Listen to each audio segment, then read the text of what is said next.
I was about to assassinate Hitler, so while shaving, I intentionally cut my neck to leave a bit of blood. That way, I could use it as an excuse to change clothes before the meeting. After entering the room, I quickly took off my coat, and my assistant pulled out the bomb. We needed to set it up there first, with my assistant helping me, but just then, a guard opened the door.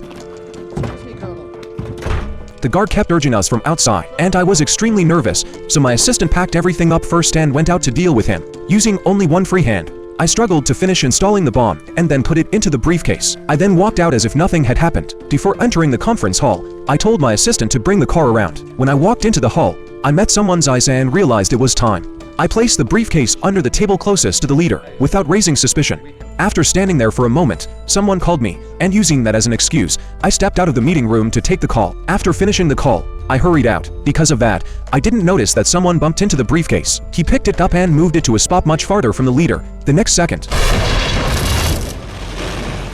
I took one look back and quickly got into the car to leave. According to the plan, once the explosion happened, the others were supposed to cut all communications and put the reserves on alert. But since nobody could confirm whether the leader was dead, they didn't dare take action. When I got off the plane and saw how calm the airport was, I realized something was wrong. I called them and learned that they were not coordinated.